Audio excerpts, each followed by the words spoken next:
Yo, the third episode has dropped on the other night. I've already reviewed the first two.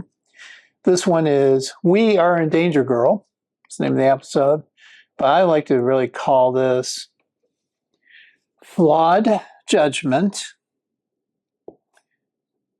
Panic, and Wow for the story, for the producers, for decisions of the producers, the main characters, the side characters, motivations and directions. Norb with Silver Aged. We also looking back into the comic book connections a little bit here too. So this could be, this is better than I thought. I'll tell you that.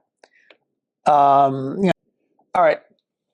Thinking about this, I will give this my scales. And I know I didn't rate the other two, but directly, I give this a 10 with, if they told the story better from a 10 medal perspective, it could be a bronze medal type perspective.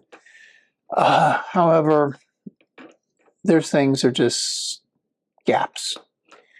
So let's talk about the flaws in Judgment.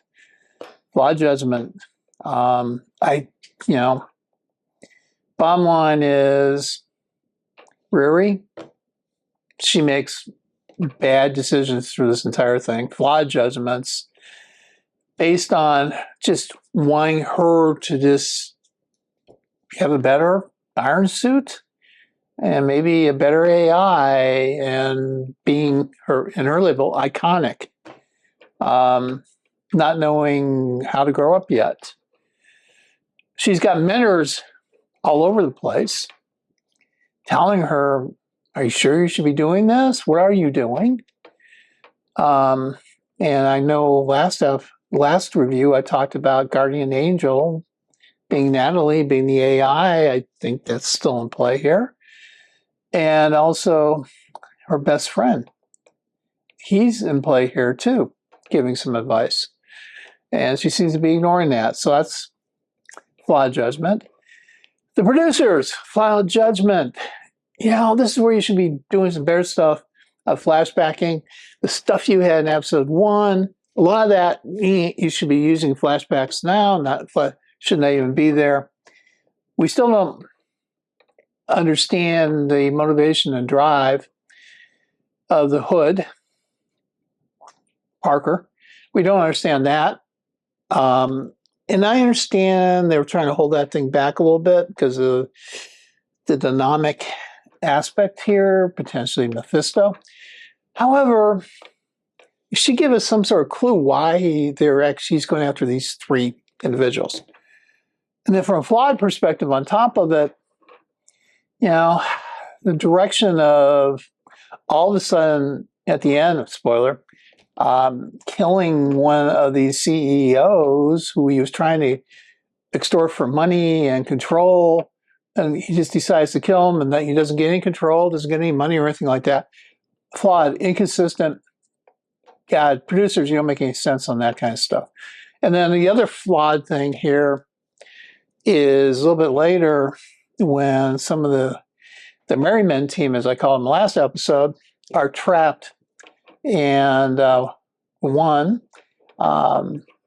Patrick's cousin, ends up discovering the Riri is trying to find out what the Hood's cloak's made of, and discovers that she's where she shouldn't be, and the suit's somewhere else. And they get caught fighting. They fight almost life to death, and she, of course, she survives, but barely, because the place that they're at has full of carbon dioxide, taking all the oxygen out of the air. And so we see the suit come in, save Riri, break through the glass, save Riri. But this is where another fatal, flawed thing happens with the judgment of the producers. They should have saved the cousin, Jonathan. I don't understand that. Why didn't do that? Because that would have set up some more good conflicts in future episodes. Bad miss. And then, of course, the other flawed judgment here is Natalie, the AI, just earlier broke some of the team out, saved them. Why didn't she take this one with him, Jonathan with him? That's a flawed thing. So there's a lot of flawed judgment things here. So I'd like to hear your thoughts on that. And then from the panic perspective, once again, I think there's things about panic, about the actors, the characters, looking lost too. And the producers, I think they panicked and not know how to do certain things here. I don't think they know how to tell the story of what the Hood's trying to do. They don't drop hints. And then they drop conflicting things when all of a sudden the Hood goes and kills somebody that he's trying to extort.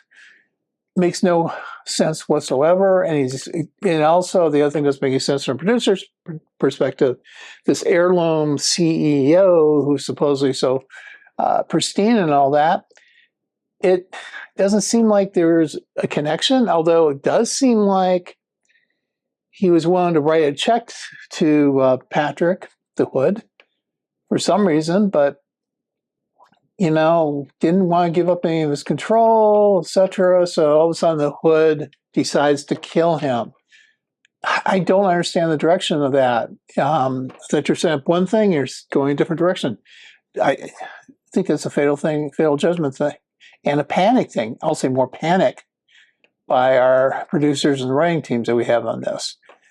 And then, of course, from a character perspective, we've seen Riri have 2 panic attacks in this. Virginia's, who's trying to change the world kind of things, bring good things to the world. She's got 2 sensitive feelings and not enough faith in herself.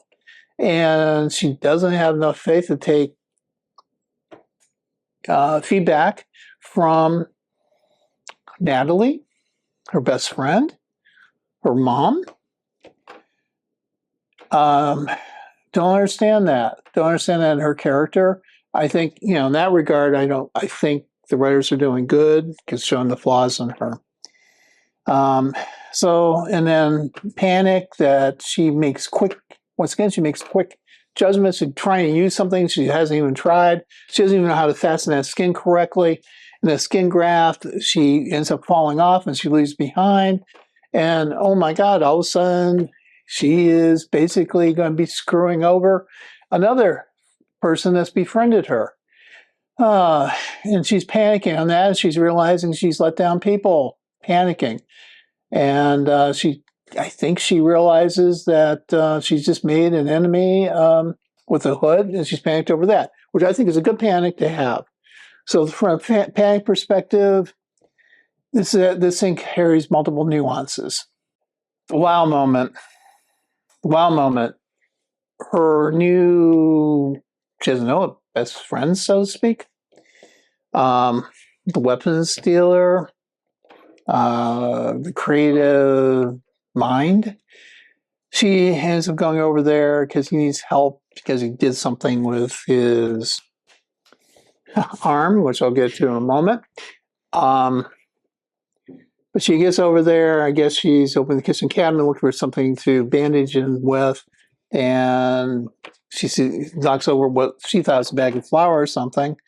And hits, and then it spreads a little dust in that. And you see this little label on there. And it says, Obadiah. S on it. Wow moment. Is that Obadiah's stain? Supposed remains? Wow. Does this mean this is the son? Is this why this guy, the kid, Joe, I shouldn't call him kid, middle-aged, 30-something. This is where he's got his millions from, why he's got interest in weapons development, getting that kind of tech. All of a sudden, things are connecting really well. Kudos to the writers on this. Kudos to the writers. Awesome. This, to me, was a platinum moment. Now, but I don't know if the writers and producers will carry this as well as they should. But maybe they will. But then when they say, when Riri asks Joe what his real name is again, he admits it's Ezekiel Stain. And then she calls him Zeke eventually. And of course, there's the other wow moment that Joe, Zeke, Ezekiel, admits that his dad did not die in a plane crash. He actually died trying to kill Tony Stark. And he wants to make amends of that. He's not anything, he's not that. But he's dabbling in weapons like his dad had done. Interesting arc. Once again, I think this could be a platinum type thing. I don't know if they're going to leverage that well. Now, this with the arm. Going back, Silver Age comic books, he was a villain. I'm hoping the guy doesn't have to be a villain in this. And one of the things he did is he put augmentations in his body, got special powers, invisibility, and other things, which we can go into in another moment. And so he was trying to do that to himself and kind of screw something up. So that is kind of interesting. And then, of course, the other wow moment here is we actually name Obadiah's Iron Man clone device from the first Iron Man movie, Ironmonger. That was never happen. That didn't happen in the MCU universe that we've seen, unless it was a director cut thing that we never saw. So that was another wow moment. And Ironmonger was in the comic books, was worn by a couple different people. I think, and Obadiah, I did think had owned it for a bit, but it was an interesting villainous character as well. So, bottom line, I want to hear your comments on all this. I'm not, tin bronze level, it could be bronze level if they've done things better. Do we have some potential going forward in this? Absolutely. Do I think it's going to excel in the last 3 episodes? Probably not, but let's see. But it's intriguing, and let's see what happens. And then I do think we're seeing Mephisto very shortly. And of course, the other wow moment I forgot about.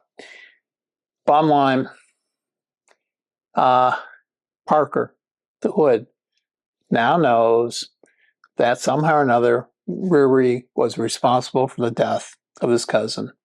Wow. There we go. Comments again, please. Norb, Silver Age. Have a great day.